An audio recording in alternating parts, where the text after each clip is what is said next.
हिफाजत करते हैं। और आज ये फिरका परस्त आलिम जिन्होंने दीन का तमाशा बना लिया है, इनको कैसे हम अंबिया का वारिस मान लें? इनकी नीयत पे शक होता है। कहीं ये वही लोग तो नहीं हैं जिन्होंने अहले बैत का सफाया किया था, अल्लाह के रसूल के नवासे, मोहम्मद सल्लल्लाहु अलैहि वसल्लम के नवासे, जिनको इन्होंने करबला में शहीद किया था। क्या ये लोग उन्हीं की नस्ल में से तो नहीं है? हमें इस बात की तहकीक करनी चाहिए कि नहीं करनी चाहिए? क्या उस वक्त जो अहले बैत थे, जो उस वक्त इक्तदार में थे, बनु उमैया, क्या उनके साथ थे? नहीं, उन्होंने अपना एक अलग गिरोह बना रखा था, इनसे मुकाबला कर रहे थे। वो अहले बैत के मानने वाले बनु उमैया से मुकाबला कर रहे थे,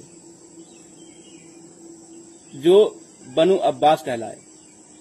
जब बनु अब्बास ने इन पर कब्जा कर लिया, यानी उस मनसब पे कब्जा कर लिया जिस पर बनु उमैया काबिज थे, तो उन्होंने भी वही काम किया जो बनु उमैया किया करते थे।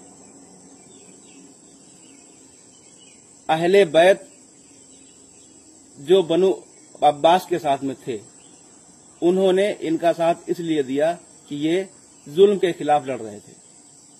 और जब ये बनु अब्बास भी इक़्तिदार में आए तो उन्होंने भी वही काम शुरू कर दिया जो बनु उमैया किया करते थे। तो अहले बैत के मानने वाले जो थे, उन्होंने बनु अब्बास का भी साथ छोड़ दिया। यही वो गिरोह है जो हमेशा हक पर कायम रहने वाला है। कयामत तक ये गिरोह हक पर कायम रहेगा। अब सवाल ये उठता है, बनु उमैया और बनु अब्बास के वाक़ये ये फिरका परस्त आलिम तो सुनाते ही रहते हैं, क्या इन्होंने कभी उस गिरोह का जिक्र किया है जो इनसे अलग हो गया था? क्यों नहीं करते हैं? वही असली अंबिया के वारिस हैं और वही गिरोह हक पर कायम रहने वाला है। आज उस गिरोह को ऊपर इन्होंने इतने फतवे लगा रखे हैं कि वो उन फतवों के नीचे दबकर रह गया।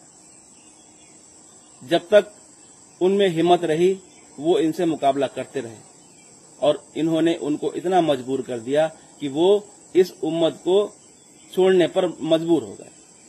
उन्होंने इस उम्मत से अलहदगी अख्तियार कर ली।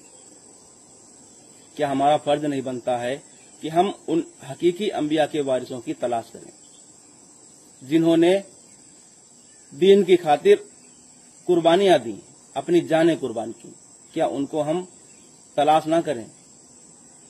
जो कोई ऐरा गैरा आकर कह दे कि हम अंबिया के वारिस हैं, हम अल्लाह के यानी जो है मानने वाले हैं, हम उसको मान लें बिना तहकीक के? हरगिज नहीं। आज उसी का नतीजा ये उम्मत भुगत रही है।